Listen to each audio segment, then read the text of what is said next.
क्या आपने कभी सोचा कि बांग्लादेश का तख्ता पलट होना, अराजकता और हिंसा की आग में जलने बांग्लादेश के पीछे एक छोटा सा सेंट मार्टिन आइलैंड हो सकता है? शेख हसीना तो यही कह रही है।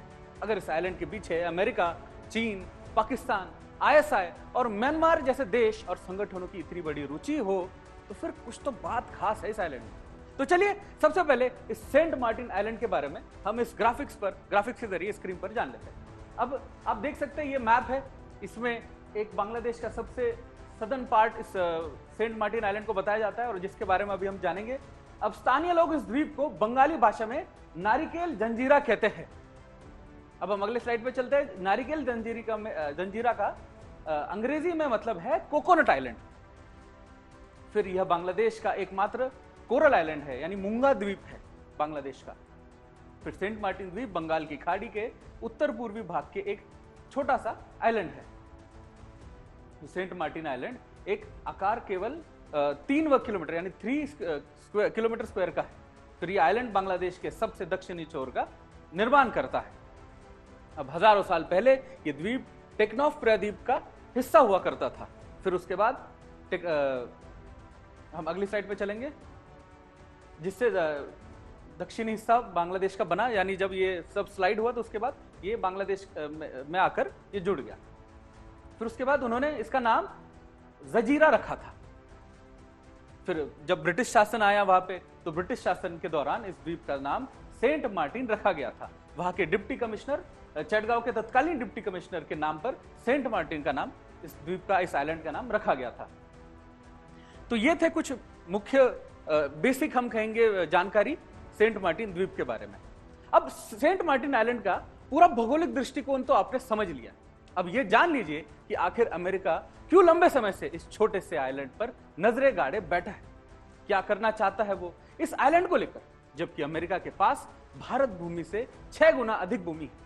बांग्लादेशी गुना से तो कई गुना बड़ा अमेरिका छोटे से आइलैंड के लिए वो ये क्यों कर रहा है। तो अब दोबारा स्क्रीन पर चलते हैं और जानते हैं कि क्यों इस छोटा सा 3 स्क्वायर किलोमीटर का सेंट मार्टिन द्वीप अमेरिका के लिए इतना इंपॉर्टेंट है।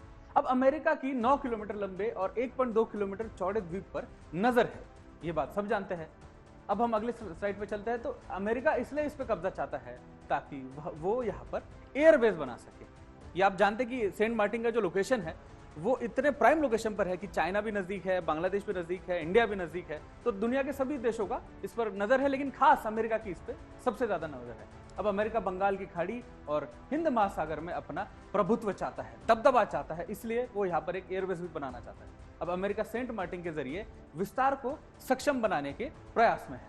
अब अगले साइड पे चलते हैं। सेंट मार्टिन द्वीप जैव विविधता, पर्यावरण, मत्स्य और पालन के लिए और भी बहुत सारी चीजों के साथ पर्यटन सहित कई कारणों के लिए वो महत्वपूर्ण बन जाता है। अब जियोपॉलिटिक्स में भी इस क्षेत्र का बहुत अधिक महत्व है, जिसके बारे में आपको बताया था कि वो एक बहुत ही प्राइम लोकेशन पर है और दुनिया के बड़े देशों की इस पर नजर है। अगले पे चलते हैं। तो ये थे कुछ वो मेन की मुद्दे जहां क्योंकि इस पर अमेरिका क्यों सेंट मार्टिन उसके लिए इतना इंपॉर्टेंट बन जाता है, ये हमने आपको ग्राफिक्स के जरिए बताया। कहने को ये छोटा सा आइलैंड है, 3-3.5 हजार लोग यहाँ रहते हैं। समुद्र के अलग अलग आइलैंड पर कई देशों की नजर है। आप जानेंगे तो चौंक जाएंगे। इस एक आइलैंड की बड़ी उपयोगिता है राजनीतिक और सामरिक दृष्टिकोण से। तो अब चलिए जरा बारीकी से समझते हैं कि कैसे भारत और चीन के निकट जो क्षेत्रीय रणनीति दृष्टिकोण से महत्वपूर्ण कैसे बनता है। अमेरिका इस द्वीप पर एक एयरबेस स्थापित करना चाहता है जो बंगाल की खाड़ी और हिंद महासागर में उसकी रणनीतिक स्थिति को मजबूत करेगा। यह एयरबेस भारत और चीन जैसे बड़े आर्थिक शक्तियों पर निगरानी रखने में सहयोग होगा। इस द्वीप के माध्यम से अमेरिका क्षेत्रीय व्यापार को नियंत्रित कर सकता है। अमेरिका की उपस्थिति चीन की विस्तारवादी नीतियों को रोकने में मदद कर सकती है। उसके बाद अमेरिका के लिए आइलैंड क्षेत्रीय शक्ति संतुलन बनाए रखने में सहयोग हो सकता है। सेंट मार्टिन के दुनिया में कहीं से भी समुद्र मार्ग के द्वारा आसानी से पहुंचा जा सकता है। सेंट मार्टिन आइलैंड एक महत्वपूर्ण जल मार्ग है। सेंट मार्टिन द्वीप से बंगाल की खाड़ी और आसपास के पूरे समुद्र इलाके पर नजर रखी जा सकती है। अब दक्षिण एशिया यह सुनिश्चित करता है कि जियोपॉलिटिक्स में यह शक्ति का संतुलन बना रहे। बंगाल की खाड़ी दक्षिणी और दक्षिण पूर्व एशिया के बीच एक पुल का काम कर रही है। यह क्षेत्र व्यापार मार्गों के जरिए जियोपॉलिटिक्स में देशों के साथ संबंध स्थापित करने के लिए बहुत सुविधाजनक है। अचानक युद्ध की स्थिति में इस क्षेत्र से संपर्क स्थापित करना आसान हुआ, इसलिए शक्तिशाली देश सेंट मार्टिन द्वीप को लालच से देख रहे हैं और बड़ा षड्यंत्र भी कर रहे हैं। अब व्यापारिक और रणनीतिक कारणों के से चीन और अमेरिका यहां अपना दबदबा बनाना चाहते हैं। भारत खुद बंगाल की खाड़ी के पास स्थित देश है, इसलिए अपना हित सुरक्षित रखने में सेंट मार्टिन द्वीप का उसके लिए भी काफी महत्वपूर्ण है। अमेरिका इस द्वीप पर कब्जा कर लेता है तो ये पूरे क्षेत्र को नियंत्रित कर सकता है, जिसमें चीन ही नहीं, हमारा भारत भी शामिल है। अमेरिका खुद को दुनिया का पावर सेंटर बनाए रखने के लिए चीन और भारत दोनों को नियंत्रित करना चाहता है। इस काम के लिए उसे इस रीजन में एक जगह चाहिए जहां वह अपना सेटअप लगा सके, पूरा बंदोबस्त लगा सके। इसलिए उसकी नजर बांग्लादेश के सेंट मार्टिन द्वीप पर है। अमेरिका और ब्रिटेन सहित कई पश्चिमी देश बांग्लादेश, म्यांमार और यहां तक कि भारत के कुछ हिस्सों को लेकर एक ईसाई राज्य बनाने की साजिश की जा रही है। ऐसा नहीं है कि सेंट मार्टिन पर बांग्लादेश हिंसा के बाद से ही बातें शुरू हुई। लंबे समय से अमेरिका इस द्वीप को इसलिए हासिल करने के लिए बांग्लादेश में रणनीतियां बना रहा है। साम दाम दंड भेद सब लगा चुका है अमेरिका इसे हासिल करने के लिए।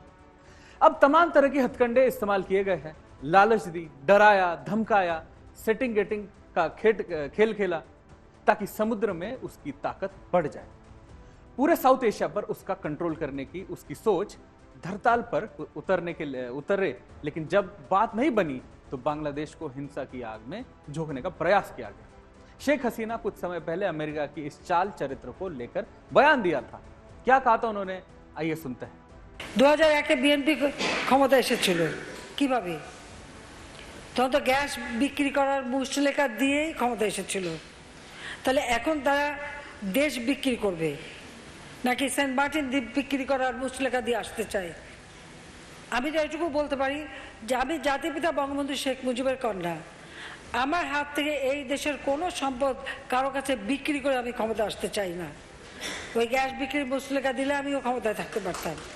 আর এখনো যদি ওই বলি যে না ওই সেন্ট মার্টিন দ্বীপ বা আমাদের দেশ কাউকে লিজ দেব, তাহলে আমার ক্ষমতায় থাকার কোনো অসুবিধা নেই, আমি যাই সেটা।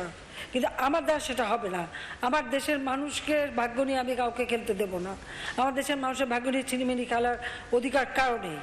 আর আমার দেশের মাটি ব্যবহার করে কোনো জায়গায় কোনো সন্ত্রাসী কর্মকাণ্ড চালাবে, কাউকে অ্যাটাক করবে বা এই ধরনের কাজ আমরা হতে দেব না। আমরা শান্তিতে বিশ্বাস করি। सेंट मार्टिन के बारे में इतना कुछ जान लिया तो ये भी जान लेते हैं कि यहाँ पर कौन रहता है, क्या होता है, यहाँ पर कैसे गुजारा करते हैं। आइए जानते हैं।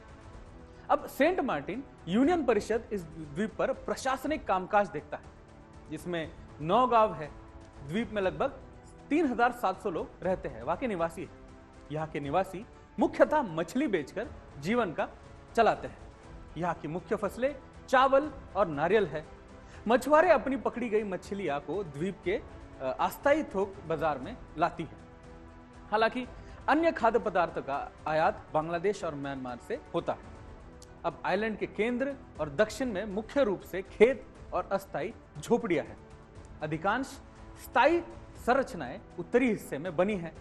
बंगाल की खाड़ी में बरसात के मौसम में खतरनाक परिस्थितियों के कारण सेंट मार्टिन द्वीप मुख्य भूमि यानी टेकन ऑफ से कट जाता है। यहाँ के निवासियों के पास टेकन ऑफ जाने की कोई गुंजाइश बचती नहीं, इसलिए उनको वही रहना पड़ता है।